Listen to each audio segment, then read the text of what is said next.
Hi, I'm Faraz Khan, and welcome to Drag and Drop Low Code Unplugged, the podcast where we explore the game changing impact of low code in software development. Join me in insightful conversations with IT leaders and passionate low code enthusiasts who are at the forefront of this digital evolution. Together, we'll explore how early adoption of low code is giving businesses a competitive edge on a global scale. We'll discuss its impact on software development, dissect its role in transforming businesses, and uncover the ways in which it's reshaping career trajectories. So whether you're a seasoned IT professional or a curious enthusiast, be sure to tune in as we share success stories and unravel the mysteries of low code. Subscribe now and stay tuned for a front row seat to the revolution that's shaping the future of technology. So let's go.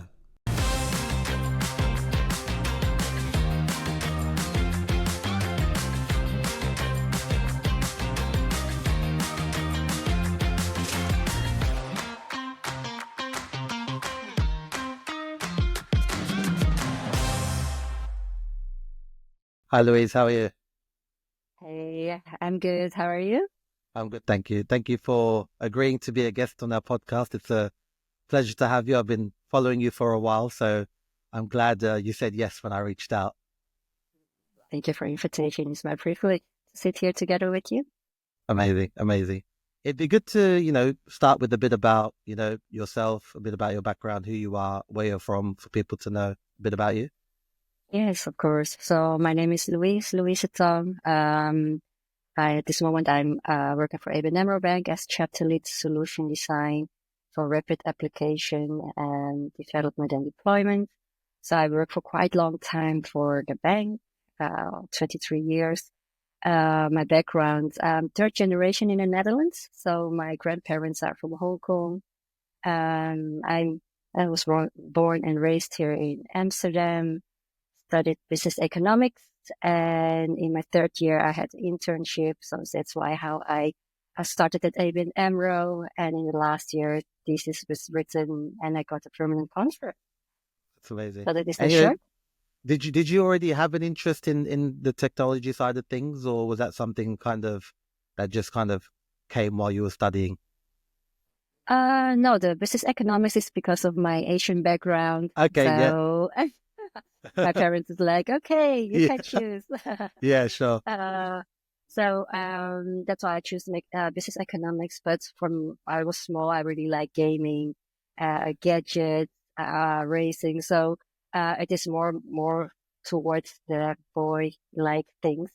Yeah. So that's why during my career, when the opportunity was there, I switched from economics to IT. Okay. And, can you kind of talk about your current position and what that entails and your role within the organization and what you need to do? Yes. So at this moment, I work for the process automation grid, the department where we automate processes. My role is a chapter lead for rapid application development and deployment, and main focus is low code Mendix. What I do is when a new requirements come in from the business, like, okay, we have a process, we do it manually. How can we digitalize that? I will have a take a look at together with the architects, like, okay, what is the best tool? Because within the bank, we have a toolbox. Yeah. What's the best tool to pick up this one? And I have a very strong team, who is working together with me, like, okay, what is the best solution and how to develop. When it suits Mendix, then we will look into the Mendix standard, and develop the application. Yeah. And in my research, I saw you've been using Mendix since 2016ish. Prior to that, what led the business to kind of look into low code? Why low code, and why did you decide to go with Mendix in the evaluation process? So it is really long back. So at that moment, I was not involved. Okay. But what I got to know from the colleagues is that um, we as a bank, we have a very important role in the society. And of course, there are law and regulations. So within the bank, we have cloud first.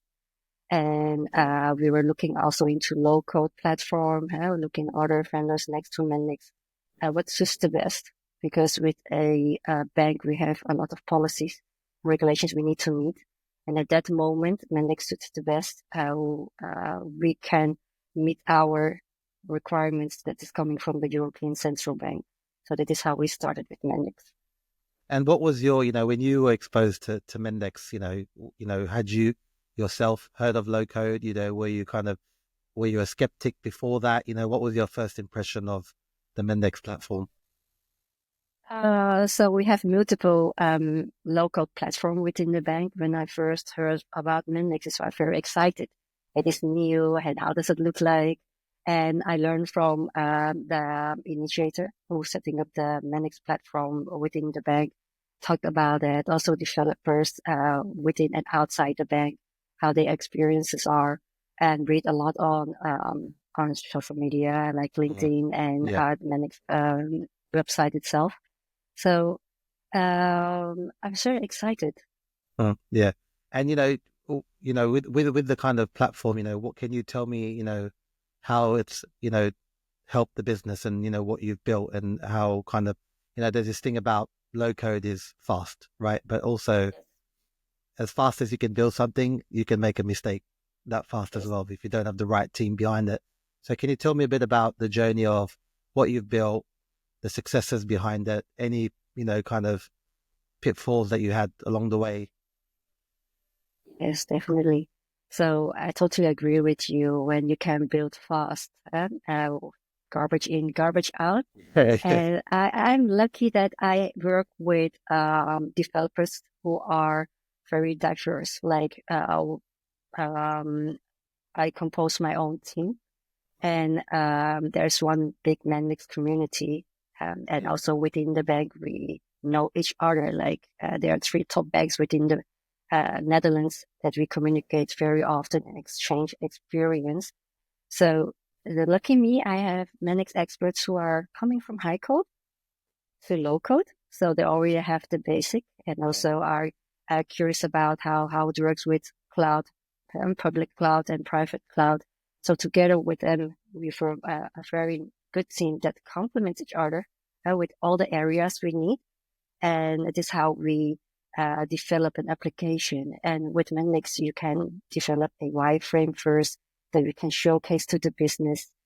And we also have high code within the bank that we can compare, like, okay, what does it mean if you build it in high code? What is the time and how fast can we deliver?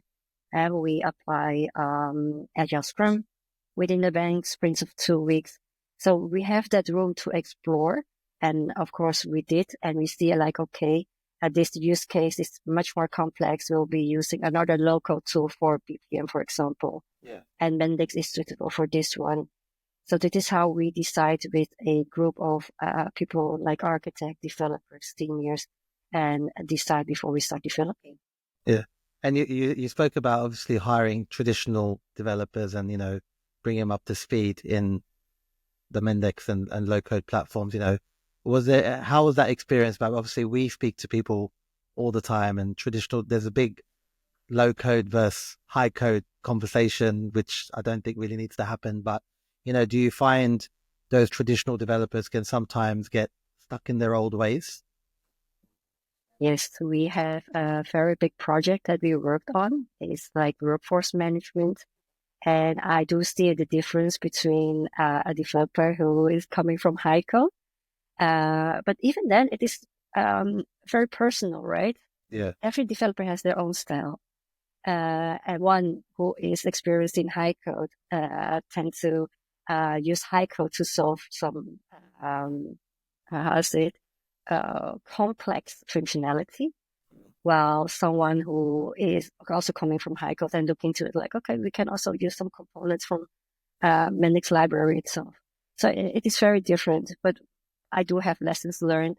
Like it's always good to have a peer review from a third person, because within my team, I always have 2 developers on one application as backup. So if one win the lottery, the other one can take over. That's amazing. And, I was reading your article that you published not too long ago about, your experience. And, I heard you talk about, fourth quarter initiatives. Can you kind of elaborate on that kind of mindset and, what that is? Yes. So when we started, because it's quite a steep curve, right? When we started, and there are not much experience on it. So for us, it's like, okay, we have a use case. When we have the developers on it, the expertise was not there. How should we do? So we have tried that. When it failed, then we try again. So there's always room to make mistake and learn. We also have a lot of has the experience from Mendix itself, just helping us, and also the peers. Even we were the front runner of the financial institution to use Mendix. By talking and sharing what we are facing, we got a lot of feedback and we apply, and it is how we do it step by step. So we think big, but we start small. So that is our mindset behind. Yeah, that's really great. And yeah, you touched on, ABN AMRO have a great relationship with Mendix, and you guys are, advocates for the platform. And, you recently traveled to Asia to kind of share your experiences. Can you talk about, a bit about that, and, why Asia, why that came up, and, the experience of even going there and, speaking to the community over there? Yes, of course. So together with Mendix, we will do a reference call, like sharing our experience to other financial institutions and also non-financial institutions, like, okay, how we start. And we got the privilege to meet a Korean bank within Mendix in Rotterdam. And it is how it started. So we got invited to share our experience because they were setting up Mendix in Asia. And that is how we start conversation, like, hey, maybe it's also nice when you come to us in Korea and see how we work with Mendix. So that is how it started. And together with Mendix, we organized a event also to share our experience in Europe with Asian bank and prospects. And also we learn, like, okay, how does it work in Asia? How far are we, and how can we help each other out? So that is how it started. The experience, very nice, very good. Atmosphere is different than in Europe, but I learned a lot from them. Yeah. And is there any kind of major, differences in the way things are run, from after that experience, what would you say was one of your takeaways, from the difference from how you do things in the Netherlands and Europe versus how they do things in Asia? Yes, there is a big difference if you look at the culture. So Western culture is quite direct. We share when what goes well and what do not go well. We share, and we dare to take steps. Like, okay, if we do this and we make a mistake, we always have a plan B, a backup plan. In Asia, they are really careful, which is good, and also they're open to listen and to learn from our lessons learned and then apply it to their own company. And they reach out like, okay, I face this challenge. Can you please help? How did you do that? So they're very open and receiving mindset. And that is what I like a lot. Yeah, it's great that, it's two different banks, sharing their experience and, ideally helping each other, but usually maybe in other industries, it's not very common where, people in the same industry will be sharing kind of their playbook and what they've done and how they're doing things. So it's nice to see that approach, definitely. Yeah, definitely. And all the banks facing the same because we are dealing with law and regulation, and we help each other out. We do not see like as competitors in the IT landscape. Yeah. And, we spoke about this earlier offline, AI is the buzzword of the last 2 years.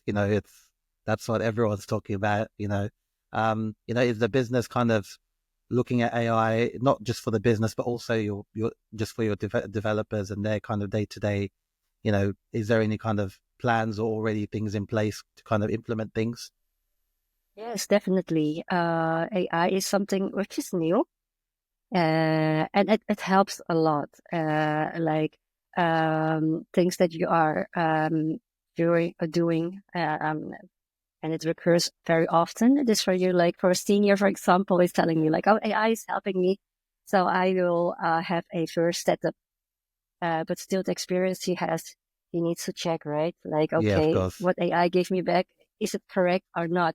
Otherwise, if it's not correct and you do not know as junior, you build on it, then you'll get a not nice or not an application that is following the standard. So there is a lot of things going on, and within the bank, AI we can use for data, for example, for security, but also for development. But still, I do think AI is helpful, but it will not replacing. Yeah, that was going to be my question, because obviously there's this whole thing about, will AI take people's jobs? And, I think there's more of a kind of, now that, it's been around a lot longer and people are kind of seeing things, I think they're really understanding that a human will always be involved in the process. And it's more of a, you know, assistant rather than, a sole kind of developer. Yes, that is also how I see that. So I am a mother of 3 girls. I see it more efficient way. So with AI means that I can shorten my, for example, my task. So I have more time to do other things. Yeah, sure, definitely. And looking at the journey that since you've kind of been involved in the low code side of things, and I like to ask this to all customers who are going through a low code journey. When you start, obviously you're getting to know things, with platforms, and you're new. Now you've done quite a bit along the way. If you were to go back to the beginning, knowing what you know now, what would you do differently? I will not do anything differently because my journey till now has formed the me, how I am now. Yeah. But I will definitely share my journey, my experience.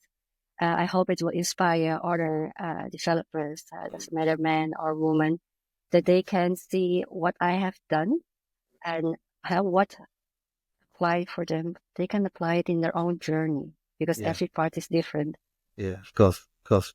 And we spoke. You mentioned you've got 3 girls. You're also a woman in the technology field, and and that's kind of why I reached out to you as well. Can you talk about there's this big thing about, obviously, women in technology, and it's still an ongoing conversation. How have you, someone in that side of things for such a long time, what challenges have you faced, and how have you kind of worked through them yourself?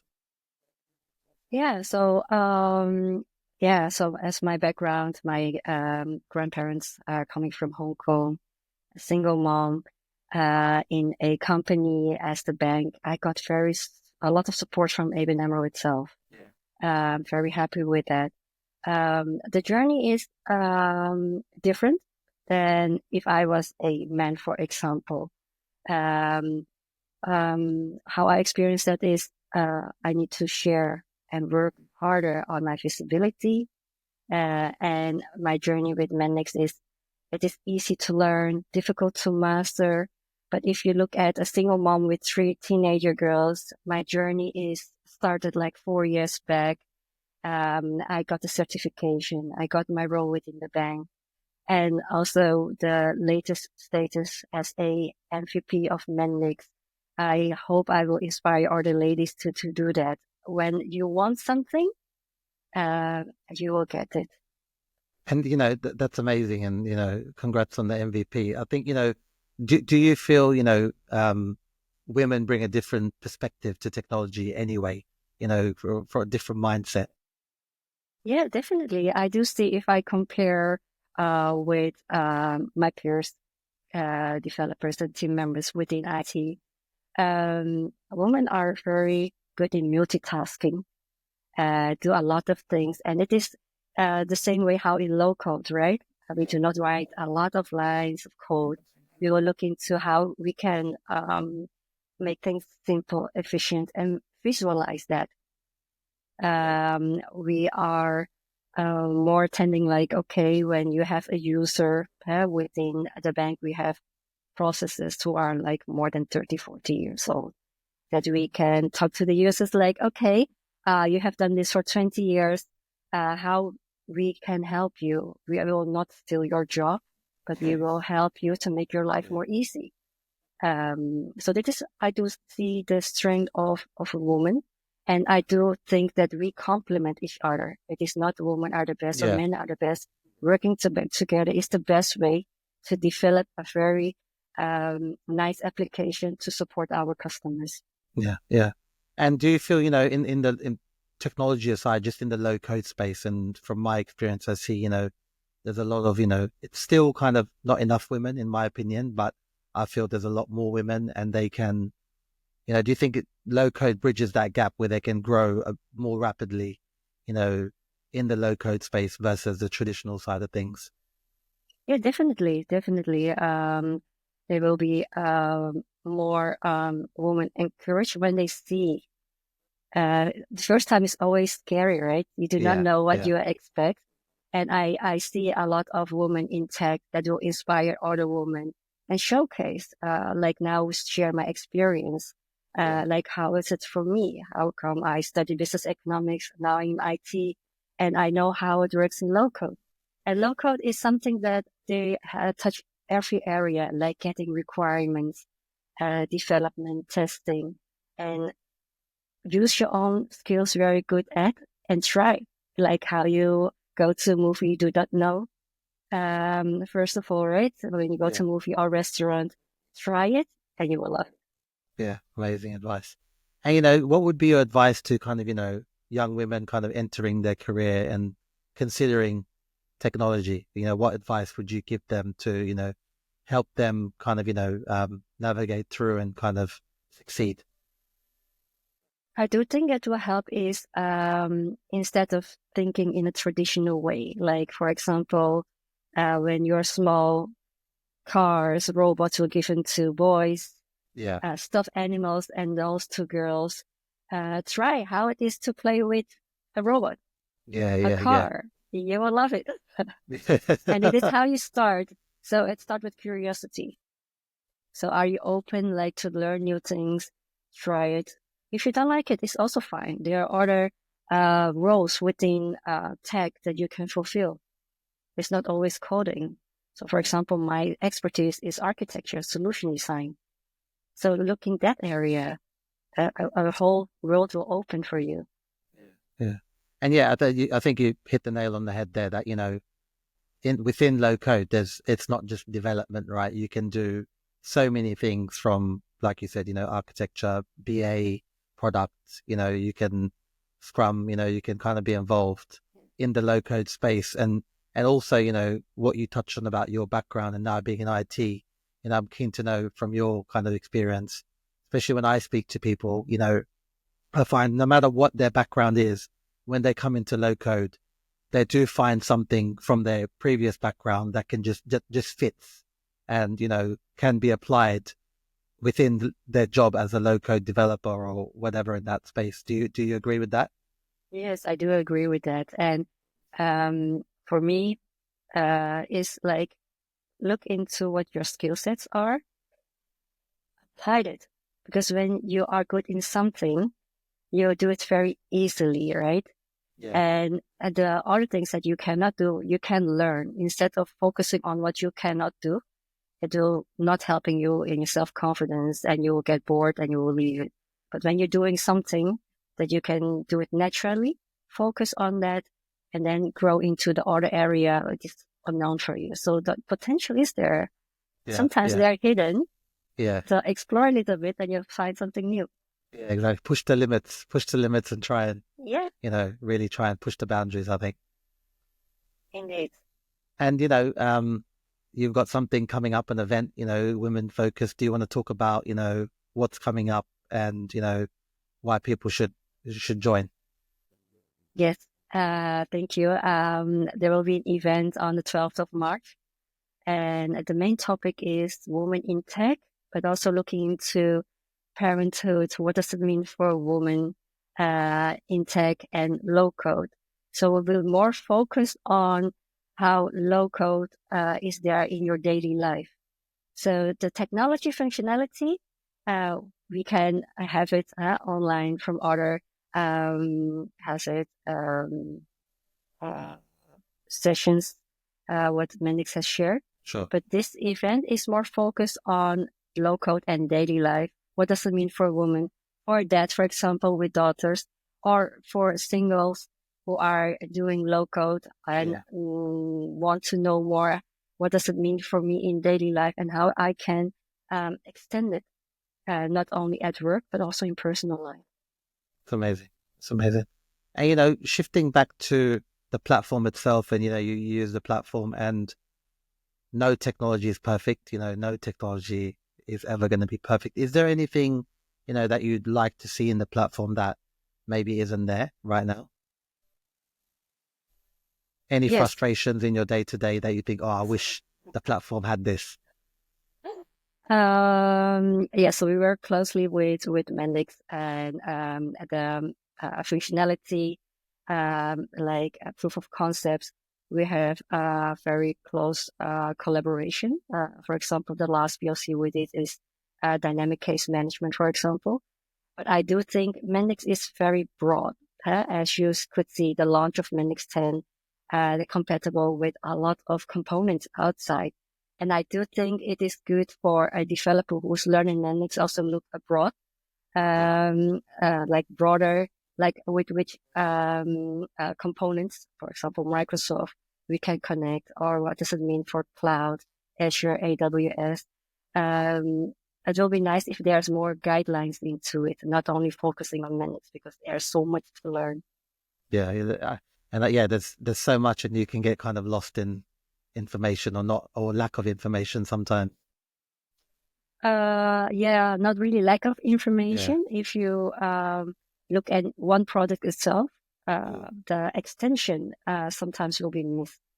Yeah, of course. And, looking ahead, you've just come back from your Asian trip, and, for 2025 in the future, what's your kind of, goals for yourself, but also, in your role, what are you looking forward to the most? So for 2025 is share my experience more, Mendix, low code, different locations, and also to the community. Like my plan is to talk to students, for example. So my elder daughter is going to the university now. Nice. How can I share more about my experience and inspire them and helping them choose the topics where they want to go, the direction. Next to that, contributing to the Mendix community, help my developers within and outside the bank. Like what is more to do next to the Mendix Studio Pro, for example? What does it mean for you outside? How can you contribute? And sharing more your experience, the personal experience, globally. That is what my aim for 2025. Amazing. And do you feel, because you touched on it, and obviously Mendix being a Dutch founded business, and, there's this thing globally and even in the Netherlands of shortage of developers, right? Shortage of developers experience. When I talk about experienced developers, and, in your experience, or when you're talking to traditional people, even to hire them for Mendix, do you feel maybe the conversation's a bit easier because in Netherlands, Mendix is quite well known? Or do you find still a lot of developers may not know that much about low code, and they still think all low code platforms are the same and it's more for small internal applications? Yes, it is. Every candidate who is coming for intake is different. But I do think low code is not that known by everyone.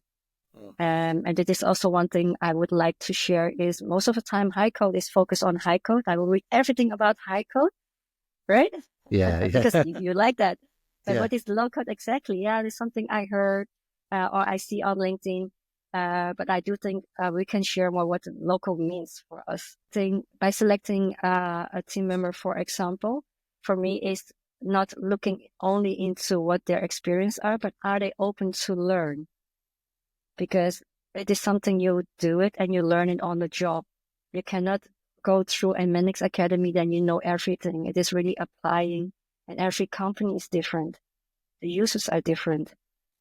Yeah. And even in our experience, we always think, it's only when you start building something, you learn. Like, obviously, going through training and everything is great, but it's even like sports, for example. You train doesn't mean the same thing's going to happen on the game, right? Something unexpected. So you need to go through those experiences. And like you said, even in different industries, things are applied differently as well. Yeah. Yes. Yeah. And, just a final note on kind of, in your position, you're running the team, for the rapid application, what would be your advice to other managers in other businesses with your kind of title who are about to start their low code journey? So if you talk about recruitment, I will say like look into what the person is good at, and if they are open to learn. That is the most important part. When you're open to learn, anything can be learned, anything can be achieved. Technical, I do think it's good to give it a chance. There are so many opportunities to start a POC. It is no right or wrong. It is what suits you the best. Even a bank, different banks, different departments have different needs. So start, check. If you don't like it, then don't use it. But if you like it, please continue and expand. Amazing. Amazing. Well, I appreciate you taking the time, Louise. It was great to talk to you and hear your journey, your views on things, and the things you're looking forward to as well. I think they're quite exciting. And, like I said, I've been following you already and I followed your trip around, Asia as well. So I look forward to kind of seeing what you shared in 2025. Thank you so much. It is a privilege to sit here. Thank you for inviting me. Appreciate it. Thank you. Thank you.